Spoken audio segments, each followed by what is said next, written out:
Bien, queridos hermanos, buenas noches.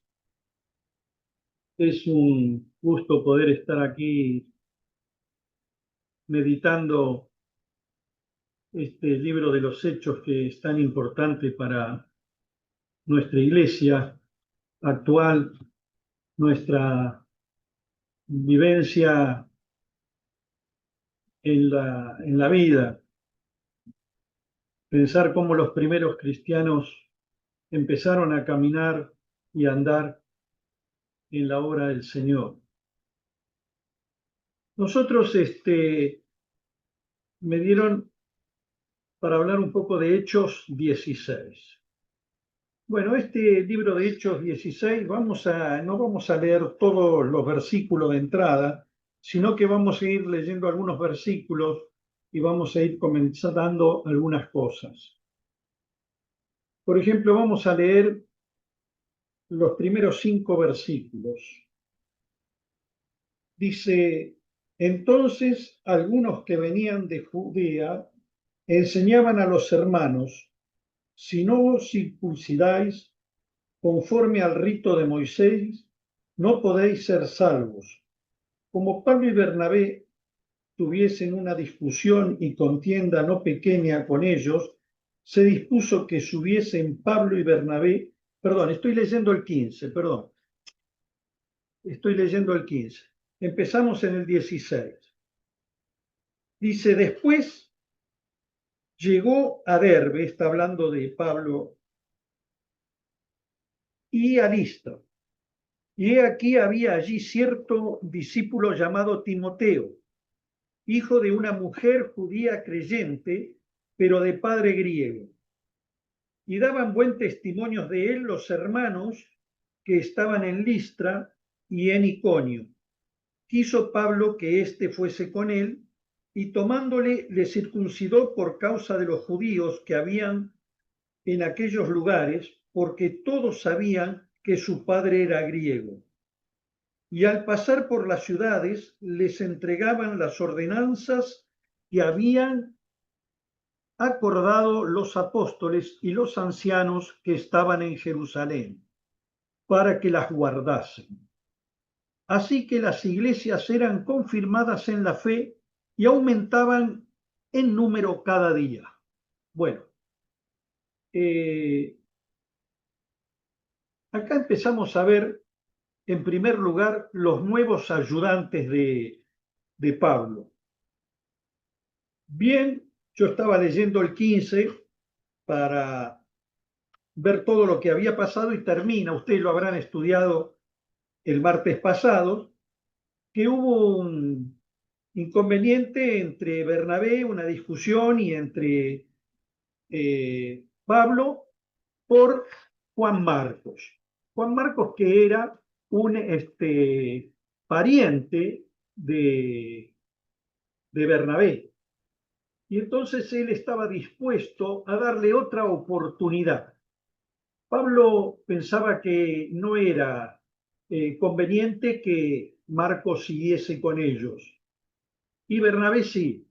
Entonces ahí, luego de la pequeña discusión, se separaron Pablo y Bernabé.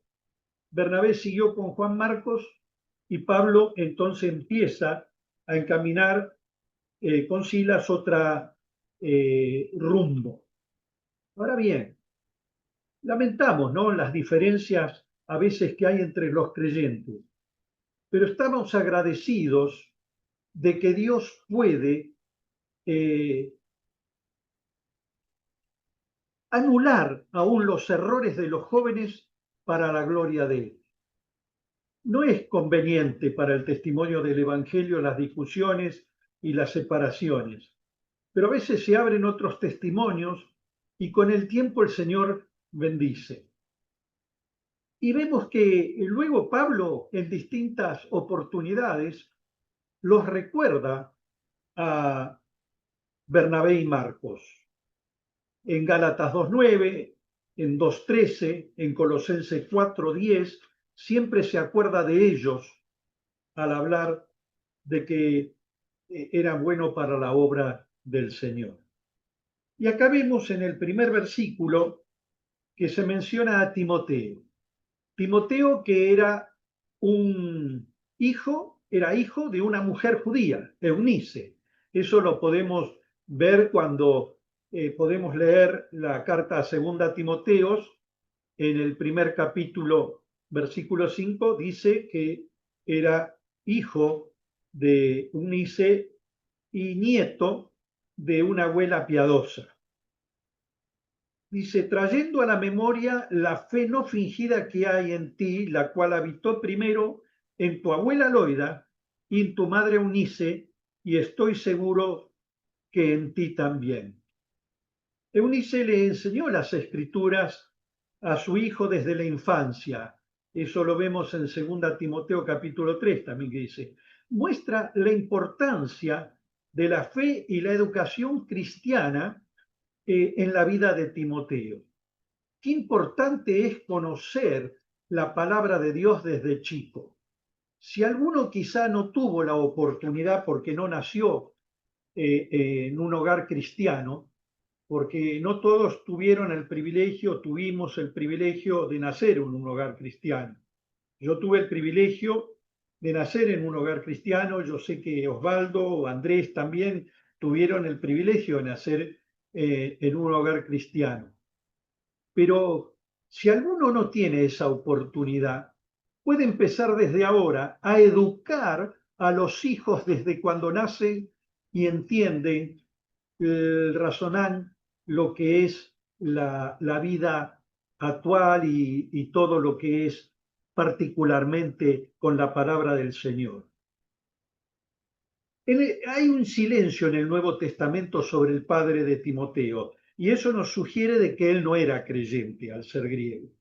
El padre de Timoteo, según el libro de los Hechos, capítulo 16:1, y las epístolas a Timoteo era griego. Su madre Eunice era judía, como dijimos, y fue ella quien, junto con su abuela Loida, lo educó en la fe y los conocimientos de las escrituras.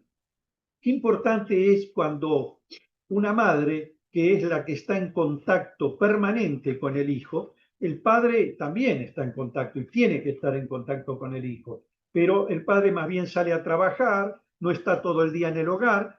Es importante que sea educado en las cosas del Señor. Y qué importante es también cuando una persona no es creyente, sepa respetar a la madre, por ejemplo, en este caso, o a la persona que les quiere enseñar el buen camino del andar en los pasos del Señor Jesucristo.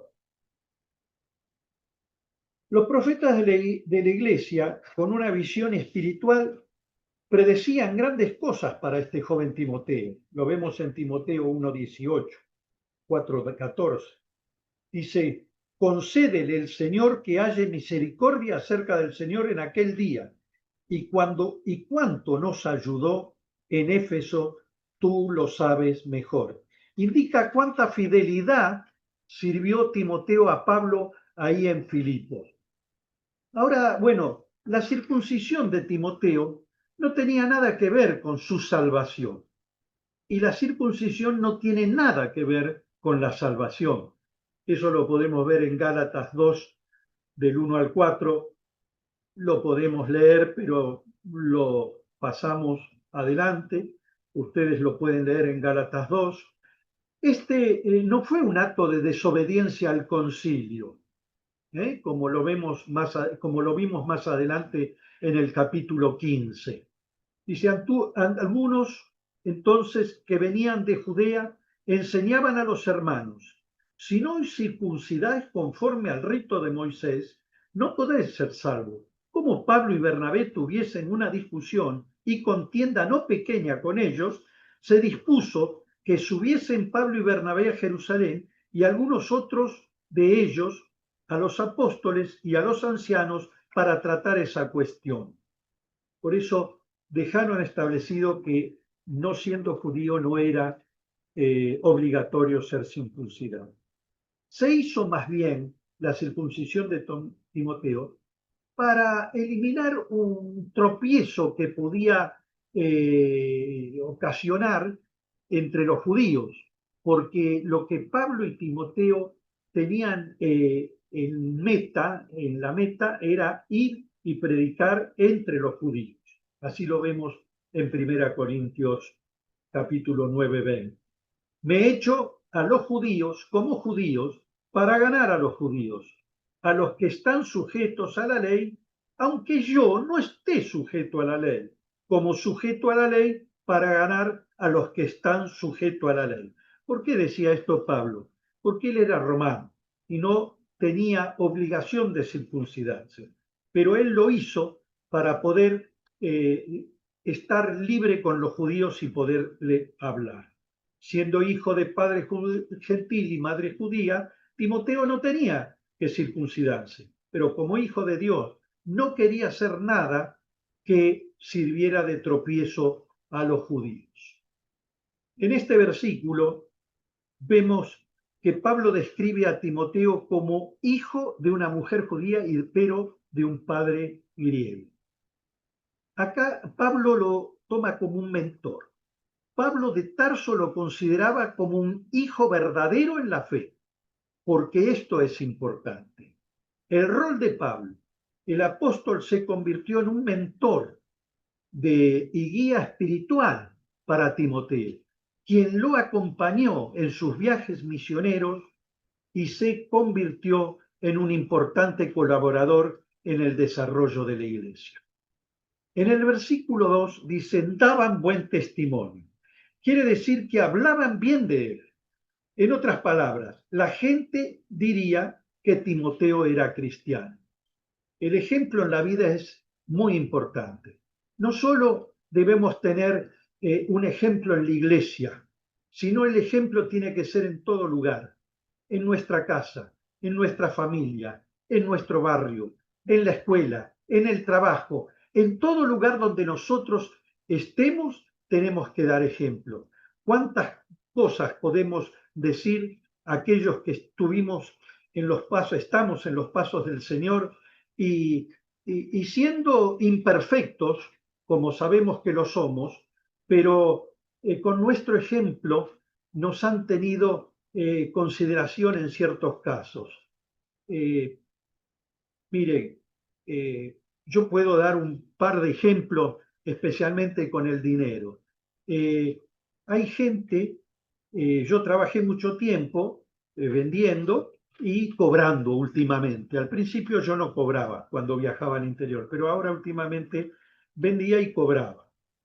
Y hay empresas y había otras firmas que no lo dejaban al vendedor cobrar, porque se cobraba mucho dinero, mucho dinero. Hoy 700.000 pesos, 1.000.000 de pesos no es nada casi de una venta de un coreano en la calle Avellaneda. Pero yo antes de la pandemia yo cobraba esa cifra, la tenía en efectivo, no en cheque, y la llevaba a la empresa. Dios me acompañó siempre y me cuidó que nunca me faltó un peso en los 20 años últimos que yo trabajé desde el año 2000 al 2020 con ese sistema. Pero yo conozco un montón de casos que a gente que hacía de cobrador o vendedores que cobraban, se les perdía la plata, lo asaltaban en el camino. Y yo iba desde Avellaneda hasta Villa Crespo con ese dinero, con el temor en el Señor, mirando a todos los costados, parando en los semáforos y queriendo que no esté nadie al lado. Pero el Señor me acompañó, pero también la empresa sabía quién era yo.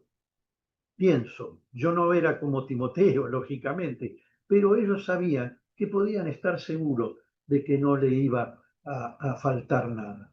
Pero siempre tuve el temor, no quería hacer ese trabajo, porque siempre tenía el temor, si a mí me pasa algo, ¿cómo lo explico? ¿Cómo lo explico? Pero qué importante es el testimonio en la vida. Y Timoteo tenía ese testimonio, que tomó el lugar de Juan Marco, que era un joven que recibió la salvación. Timoteo, cuando Pablo visitó a Listra en su primer viaje misionero, lo vimos en el capítulo 14 de los Hechos. Timoteo presenció los sufrimientos de Pablo en Listra. Lo vemos en 2 Timoteo 3:10, cuando dice: pero tú has seguido mi doctrina, conducta, propósito, fe, longanimidad, amor, paciencia, persecuciones, padecimientos, como los que me sobrevinieron en Antioquía, en Iconio, en Listra, persecuciones que he sufrido, y de todas me ha librado el Señor. Pablo quería mucho a Timoteo, lo llamó su hijo. Timoteo, verdadero hijo en la fe, gracia, misericordia y paz de Dios nuestro Padre y de Cristo Jesús nuestro Señor. Empieza la carta de 1 Timoteo cuando le escribe Pablo a Timoteo. Si los cristianos de más edad, aquellos maduros, como algunos de nosotros que ya pasamos los 70, por ejemplo, somos jóvenes maduros, pero somos ya mayores. No vemos a jóvenes creyentes para que sigan el camino del Señor en los pasos que nosotros estamos haciendo. ¿Quién ocupará las filas cuando Dios nos llame al cielo y nosotros tendremos que irnos, aquellos veteranos? Por eso es importante que nosotros también, los que tenemos unos cuantos años, los que somos ya veteranos en esto, tenemos que ir buscando el camino de jóvenes para que sigan el camino que nosotros hemos empezado, seguido y que ya estamos terminando. Podemos ver que aquí Pablo escogió un joven de buen testimonio, que era Timoteo. Podemos ver las instrucciones en 2 Timoteo, también capítulo 2, cuando Pablo le da sobre este asunto. Tú, pues, hijo mío, esfuérzate en la gracia que es en Cristo Jesús, la que has oído de mí ante muchos testigos. Esto encarga a hombres fieles que sean idóneos para enseñar también a otros. Dice el versículo 3 que tomándole le circuncidó. Ya hemos dicho algo de esto. Para la ley judía, Timoteo debía ser circuncidado porque era criado como un judío, aunque su padre fuera gentil. Pero en la ley griega, el padre dominaba el hogar y entonces no hacía falta que Timoteo podía ser un judío incircunciso. Pero también ellos pensaban que limitaría el trabajo en el servicio y en el ministerio que tenían por delante. Timoteo se circuncidó para llegar a todos, hasta los judíos, con el mensaje del Evangelio. Versículos 4 y 5. La decisión del concilio trajo un gran regocijo y confortación a los gentiles. Según parece, las ordenanzas del Concilio de Jerusalén se consideraron razonables y no opresivas. Silas había sido un hombre clave en la Asamblea de Jerusalén. Lo vieron el martes pasado. Y era un profeta. También en el capítulo 15 dice: entonces pareció bien a los apóstoles y a los ancianos con toda la iglesia elegir de entre ellos varones y enviarlos a Antioquía con Pablo y Bernabé, a Judas, que tenía por sobrenombre Barsabás, y a Silas, varones principales entre los hermanos. Y Judas y Silas, como ellos también eran profetas, consolaron y confirmaron a los hermanos con abundancia de palabra. Pablo había participado en el ministerio en Antioquía, de modo que no eran extraños el uno para el otro. Ahora podemos ver y leer los versículos 6 al 12. Dice la palabra de Dios: y atravesando Frigia y la provincia de Galacia, le fue prohibido por el Espíritu Santo hablar la palabra en Asia.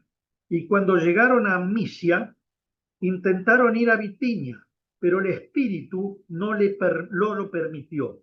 Y pasando junto a Misia, descendieron a Troas. Y se le mostró a Pablo una visión de noche. Un varón macedonio estaba en pie, rogándole y diciendo: pasa a Macedonia y ayúdanos. Cuando vio la visión, enseguida procuramos partir para Macedonia, dando por cierto que Dios nos llamaba para que le anunciemos el Evangelio. Zarpando pues de Troas, vinimos con rumbo directo a Samotracia y el día siguiente a Neápolis, y de allí a Filipos, que es la primera ciudad de las provincias de Macedonia y una colonia, y estuvimos en aquella ciudad algunos días. Aquí vemos una revelación del Espíritu Santo a Pablo. Pablo y el grupo ministraban la palabra en distintas ciudades, pero ellos tenían especialmente el deseo para ir para el oriente. Sin embargo, el Espíritu Santo le indicó que vayan para el occidente. Ellos pensaban ir para Asia, pero no para el Asia que conocemos hoy, sino para lo que hoy se conoce como Asia Menor. Sin embargo, si Pablo hubiera ido hacia el oriente, a Bitinia, y continuando en esa dirección, esa zona hubiera recibido el mensaje del Evangelio antes que Europa. Nótese que Pablo ministró en esas áreas. En Primera Pedro 1:1 dice: Pedro, apóstol de Jesucristo, a los, a los expatriados de la dispersión en el Ponto, Galacia, Capodacia, Asia y Bitinia. O sea que llegaron hasta Bitinia a predicar el Evangelio. Pero Pablo era sensible a la dirección del Espíritu. Hechos verdaderamente, algunos lo llaman, y es verdaderamente eso, hechos verdaderamente los hechos del Espíritu Santo, pues que Él estaba obrando en la vida de los apóstoles. Cuando el Espíritu Santo va obrando en las personas, y los apóstoles y Pablo iban siguiendo lo que el Espíritu les guiaba. Y así fue cuando Dios le dio a Pablo una visión en el cual instruyó a cruzar el mar Egeo e ir para Macedonia.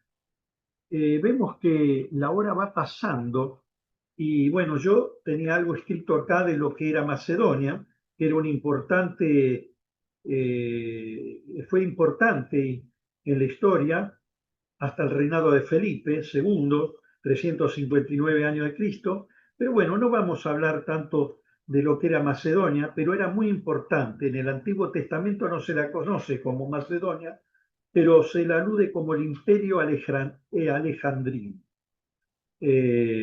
Macedonia fue la primera tierra europea que Pablo evangelizó, después de recibir la visión del varón macedonio que hemos leído.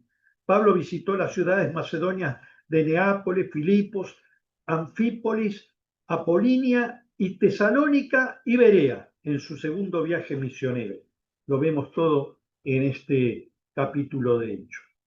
Y volvió a visitar la región en el tercer viaje, que ustedes lo verán cuando vean Hechos 19 en adelante. Entre los compañeros de Pablo había varios macedonios, Estaba Gallo, Sópater, Aristarco y Segundo. Eso lo van a ver en Hechos 19. En Macedonia se levantaron florecientes iglesias que después ayudaron liberalmente a los santos pobres en Jerusalén y contribuyeron al sostenimiento de Pablo. Cuando lo ven ahí en Filipenses, que dice quienes le ayudaron. El apóstol las ponía, por ejemplo, a las demás iglesias cuando hablaba de Macedonia y de Filipos. Seguimos adelante. Algunos piensan que Lucas, el autor del Hecho de los Apóstoles, fue el hombre que vio la visión. Debido a que si ustedes ven acá en el versículo 10, dice, cuando vio la visión, enseguida procuramos, está hablando Lucas, enseguida procuramos, no dice ellos vieron y decidieron. En cualquier caso, el doctor Lucas se juntó en Troas, véase también capítulo 20, versículos 6 y 7. En el versículo 10 sigue más adelante, dice, nos llamaba para que le anunciábamos el Evangelio. Nos es la primera de las 4 acciones donde se usa el plural de la primera persona en el libro de los Hechos. Se menciona aquí en Hechos 10, 16:10, en Hechos 25, en Hechos 21:1, en Hechos 27:1. Esto indica que Lucas, el autor de Hechos, acompañó a Pablo al menos en estas 4 oportunidades. Troas, bautizada, llegaron a Troas, bautizada en honor del padre de Alejandro Magno. Filipos era una colonia leal del Imperio Romano. La ciudad en sí estaba organizada por el Estado romano y funcionaba como un fortín militar. La gente que se estableció en la ciudad sería veterana de la guerra, los que también tendrían derechos de ser un ciudadano romano. Por lo general, una colonia poseía un gobierno autónomo y estaba exenta de pagar tributos e impuestos. Filipos era el centro comercial de Macedonia, era el lugar más importante de Macedonia. Y debido a la proximidad del mar, al puerto, y a uno de los caminos principales para ir a Europa. Su influencia en la región la hacía un lugar para comenzar la predicación del Evangelio. Qué importante es las ciudades portuarias, ¿no? Pensemos en Buenos Aires, siglo XIX, cuando llegan los primeros misioneros, cuando llegó Lons Ewen, empezó en la capital federal, Iglesia de Calle Brasil, ¿no? Es la más vieja, tengo entendido. Y de ahí empezaron a desparramarse, vinieron otros, después vinieron, se fueron por el ferrocarril, yendo por Lanús, Avellaneda, Lomas y todo eso, y también se fueron para distintos lados, para el lado de Campana, Pacheco, Escobar, y para eso. Los primeros misioneros que vinieron a la Argentina comenzaban, todos los que van a predicar un lugar, empiezan por un lugar más poblado, que viene a ser el lugar donde baja el puerto. En aquel entonces no había aviones, era el barco que llegaba. Llegó Pablo y empezaban ahí. Acá también llegaban en barco, avión no existía, tren tampoco había, pero de Europa acá en tren no puede llegar. Pablo inició así el ministerio en Europa, asistiendo a una reunión de oración de mujeres. ¿Qué importancia es la mujer? ¿Están reunidas? A veces uno dice, y la mujer no tiene importancia, no puede predicar, no puede dirigir una reunión, no puede orar en público, pero qué importante es y qué importancia que Pablo le dio a las mujeres, ¿no? Que el primer lugar donde fue a una reunión en Europa, porque ahí Filipos era Europa, fue en una reunión de mujeres. Él donde solía hacerse las reuniones, ¿no? Según la costumbre judía, una congregación constaba de 10 casas, de 10 casas. Si en una ciudad había 10 varones, cabeza de hogares, se podía formar una sinagoga. Si no, se establecía un lugar para la oración. Por lo general era cerca de un río al aire libre. La costumbre de Pablo era ir primero a la sinagoga de la ciudad donde llegaba. Sin embargo, en Filipo buscó una reunión de oración judía. Qué importante, ¿eh? Después, versículo, podemos seguir leyendo del 13 en adelante, hasta el 16, por ejemplo. Dice, Y un día de reposo salimos fuera de la puerta junto al río donde solía hacerse una oración, la oración. Sentándonos, hablamos a las mujeres que se habían reunido, lo que estábamos diciendo recién. Entonces una mujer llamada Lidia, vendedora de púrpura de la ciudad de Tiatira, que adoraba a Dios, estaba oyendo y el Señor abrió el corazón de ella para que estuviese atenta a lo que Pablo decía. Y cuando fue bautizada y su familia, nos rogó diciendo, si habéis juzgado que yo sea fiel al Señor, entrad en mi casa y posad. Y nos obligó a quedarnos. Aconteció que mientras íbamos a la oración, nos salió al encuentro, pero esto lo vamos a ver después. Qué importante fue Lidia en ese momento, ¿no? Fue la primera convertida en Europa. Y Atira era famosa por las tinturas y las ropas púrpuras. La tinta púrpura se recolectaba gota a gota de cierto molusco. Debido a que era muy costosa, la realeza usaba vestimentas de tinte púrpura. Como artesana de la pintura púrpura, Lidia era una mujer rica que llegó a Filipos para realizar el comercio. Pablo predicó el Evangelio, pero el Señor abrió su corazón. Lidia era una comerciante acomodada que se había convertido de la idolatría pagana y adoraba al Dios de Israel. Dios no solo abrió las puertas para que Pablo viniera a Europa, sino que también abrió el corazón de Lidia y ella fue salvada. Lidia contó el mensaje a la familia y a los demás de su familia, y ellos también fueron salvados. El hecho de que Pablo hizo bautizar a estos nuevos convertidos gentiles es evidencia de que estaba cumpliendo la misión de Mateo, ¿no es cierto? Por tanto, la visión del Señor Jesucristo cuando antes de ascender les dice a los apóstoles lo que dice en Mateo 28, por tanto, id y haced discípulos a todas naciones, bautizándolos en el nombre del Padre y del Hijo y del Espíritu Santo.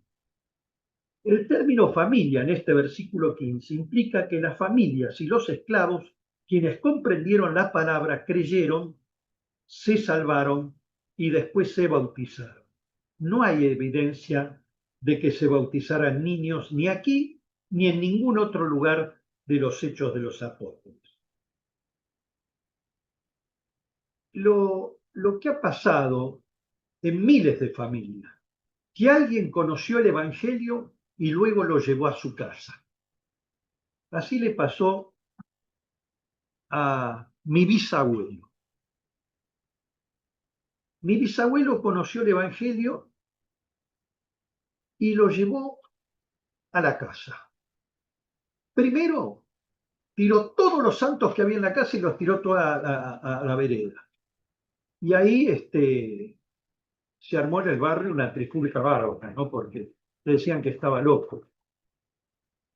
Pero, aparte por ser primo del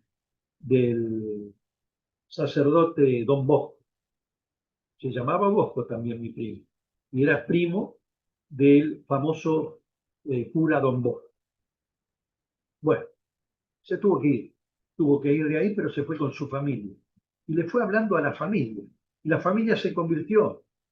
Y se convirtieron mis abuelos, y mis abuelos se convirtieron mi mamá y mis tías, y después nos convertimos nosotros, y así la familia va dejando a nuestros hijos y a nuestros nietos, y así es la vida, de que uno conoce el Evangelio y va llevando el Evangelio a la familia.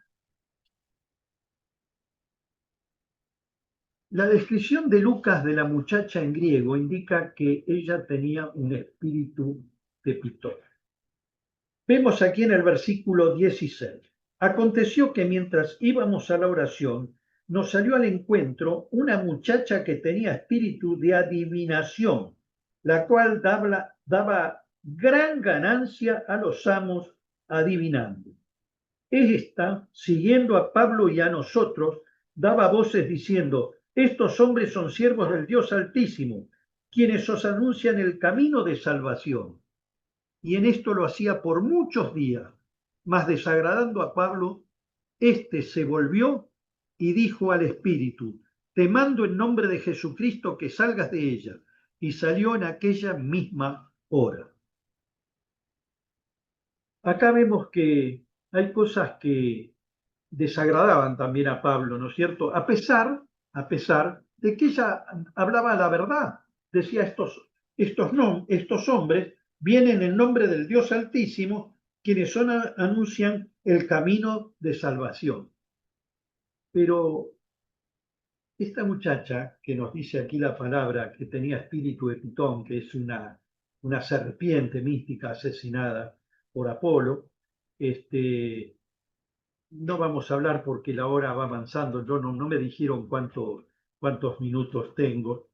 Eh, Vamos directamente a que los que conocían a esa muchacha, eh, no la consideraban demente ni fraudulenta. Más que eso, veían con una capacidad genuina de predecir los acontecimientos. Y la gente le pagaba por sus servicios de adivinación, lo que hacía que sus amos ganaran mucho dinero. Este culto en particular, en Grecia y en especial en Corintio, el altar principal de Apolo se encontraba en Delfos por el istmo de Corinto. Nótese que sus palabras parecían amigables para los apóstoles, como si proveniera del Señor. Y Satanás vio como ángel de luz usando elogios. Porque viene el nombre de Cristo, porque viene el nombre del Dios Altísimo. Pero Cristo nunca necesita ayuda para promover el Evangelio. ¿Cuántos hay hoy en día que a veces nos encontramos con personas que hablan de Dios, que hablan hasta del Señor y no son los que tienen la verdad y confunden a la gente? Y esta era la idea de Satanás: confundir a la gente, confundir a la gente. Pero también, al desagradarle a Pablo esto, y de Pablo que estaba molesto, no porque decía lo que decía la muchacha fuera incierto, sino porque veía que la niña, como una fuente de verdad, que no estaba directamente diciendo las cosas que se necesitaban. Estas afirmaciones son tan falsas como las que se dijeron en contra de Jesús y de Esteban. Y aquí no vamos a leer los versículos porque ya voy teniendo muchos minutos. No sé si yo no tomé bien el tiempo cuando empecé, pero serán más de 30 ya que estoy hablando. Quiero decir que estas afirmaciones fueron cuando en los últimos versículos hemos hablado de una mujer rica, una mujer religioso con corazón abierto, de una muchacha esclava con corazón poseído, y ahora vemos un hombre de duro corazón. Y ahí fue cuando vamos directamente por los minutos que quedan, vemos al carcelero de Filipo. Estos hombres estaban predicando el Evangelio, los discípulos, Pablo, Timoteo, Silas, y cuando Pablo y Silas estaban ahí predicando, vinieron, los agarraron, los llevaron ante los mayores, los principales, los magistrados, y le dijeron: estos hombres están eh, hablando de dioses y que no es costumbre romana. Pero Pablo y Silas tenían relación con las costumbres romanas o sus leyes. Pero ¿qué pasa? Estos hombres mintieron también con palabras buenas ante los magistrados. ¿Para qué? Para que fuera agarrado les dieran azotes con vara, les rasgaran sus vestiduras, para que estuviesen expuestos su piel al flagelo. Pablo vivió esta prueba romana en 3 ocasiones distintas. Más adelante él hablaba de los azotes con varas que había recibido. Y nos dice en 2 Corintios 11, 23 y 25, dice, son ministros de Cristo, como si estuviera loco hablo, yo más, en trabajo más abundante, en azotes sin números, en cárceles más, en peligros de muerte muchas veces. 3 veces he sido azotado con varas, una vez apedreado, 3 veces he padecido naufragio. Una noche y un día he estado como náufrago en alta mar. Él había padecido todo eso y está diciendo que había sido azotado por varas. Bueno, igual los llevaron a la cárcel de más adentro. Y aquí vemos el final de esta historia en este capítulo, ¿no? Cuando Pablo y Sila fueron humillados y fueron azotados, el carcelero aumentó su sufrimiento a echarlos en el calabozo de más adentro. El carcelero era el que tenía toda la orden de hacer estas cosas. Y les puso en los pies un sello. El comentario de Astron, de Calabozo de más adentro, era un lugar del cual sería más difícil escapar. Era más seguro que el área general de la prisión. Otros estudiosos de la Biblia insisten en que el calabozo de más adentro, en la cárcel de los filipenses, era como la celda más profunda de las cárceles en el Imperio Romano. Aquellas celdas profundas eran cortadas en piedra y colocadas en un agujero debajo de la población general de prisioneros. También estaban completamente aisladas y llenas de una espantosa oscuridad. Aún así, estas celdas penitenciarias eran peores que las otras celdas de aislamiento porque las aguas residuales fluían a través de las celdas inferiores de la prisión. Todas las porquerías de los presos que estaban arriba fluían para ahí. Ay, qué problema, ¿no? Qué problema tan profundo que estaban viviendo ellos.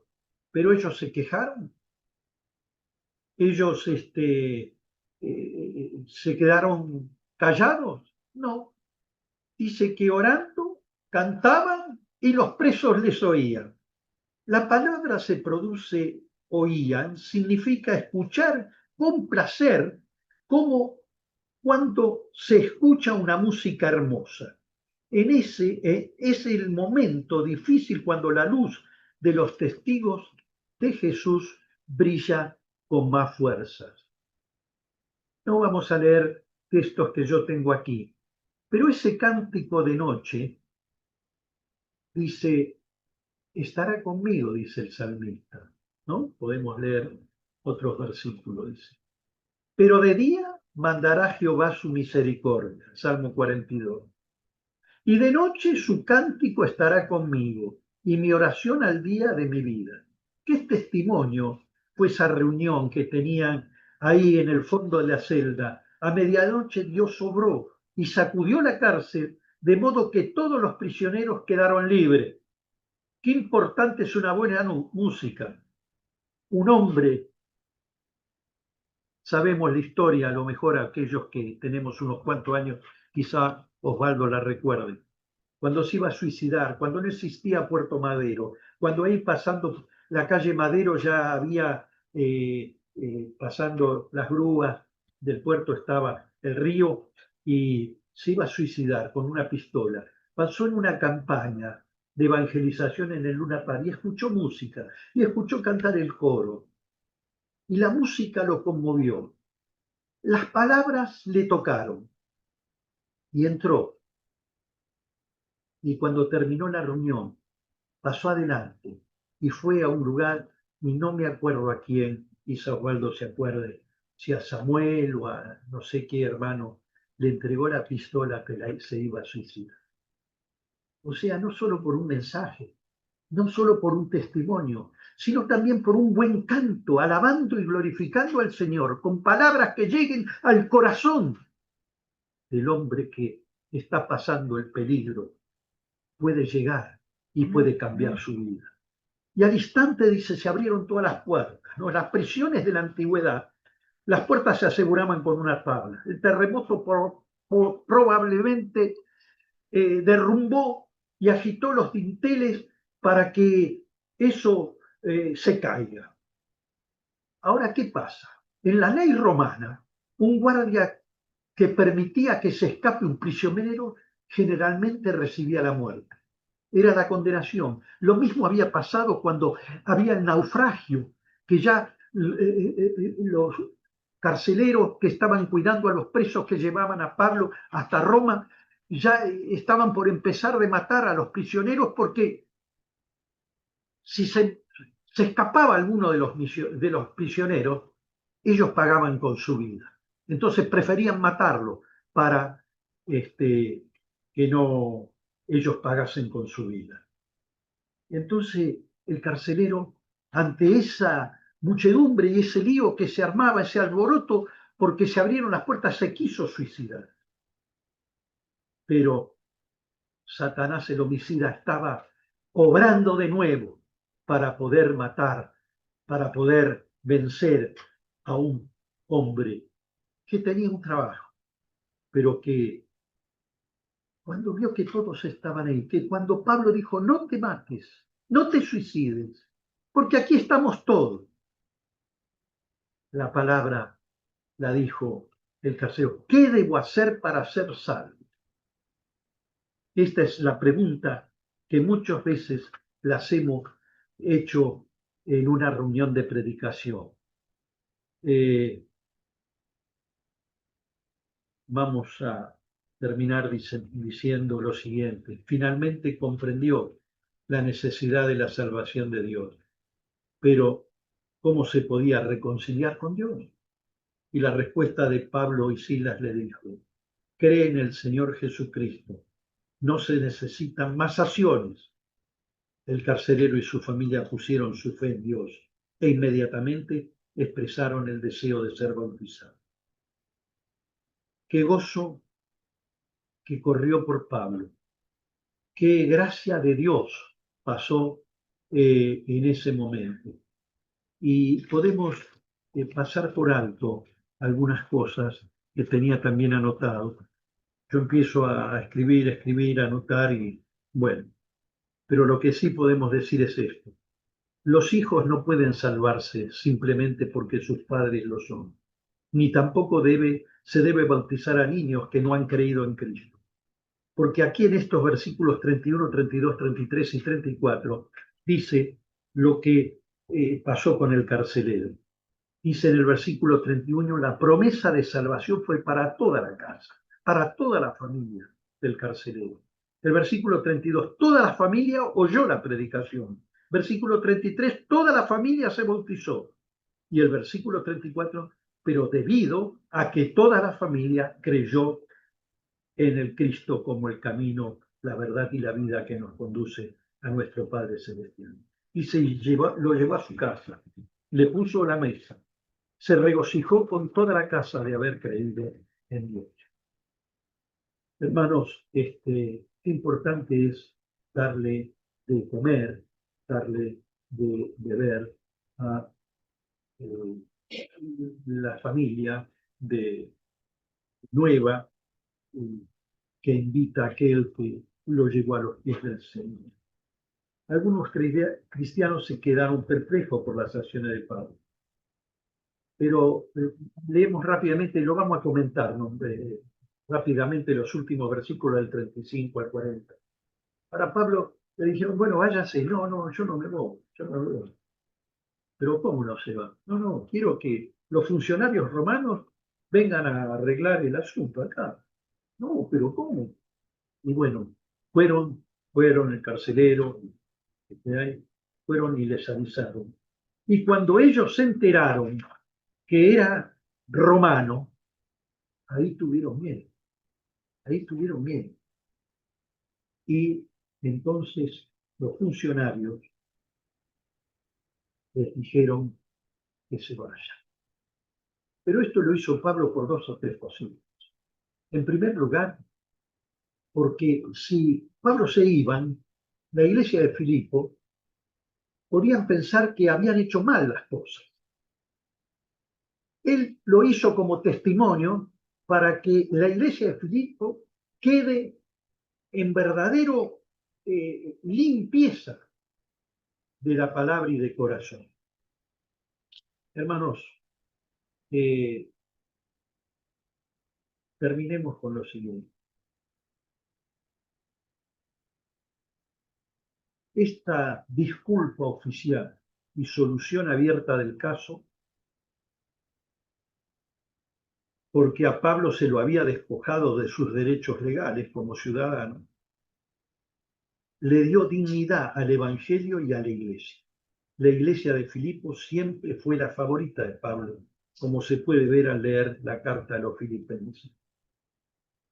Ahora, terminemos pensando que esa iglesia estaba constituida por una mujer acomodada, por una muchacha esclava y por un carcelero romano. Pero tal es la gracia de Dios, que Cristo toma lo débil del mundo y confunde a lo fuerte. ¿Qué quiere decir? Que cualquier ser humano, por más pobre que sea, por más desgraciado, digamos esa palabra que haya sido en la vida, cuando el Señor cambia su corazón, puede ser útil para la obra de Dios. Pensemos cómo comenzó la iglesia en Filipo y cómo entonces puede el Señor armar una iglesia, a pesar de todos los problemas y todas las dificultades que haya en la historia anterior, cuando uno es cercano. Esa es la verdad del Evangelio. Perdónenme, hermano, si los minutos han pasado, pero todos sabemos que el Señor en todo momento quiere que cuando uno cree en el Señor Jesucristo y tiene al Señor en su corazón, vaya a predicar el Evangelio a otros lados, así como le dijo al endemoniado Gadara. Él se quería quedar ahí con ellos. No, no, no. Anda y dile a la ciudad, dile a los tuyos lo que el Señor ha hecho contigo. Y él fue y le dijo a ellos lo que había hecho. Hermanos, gracias.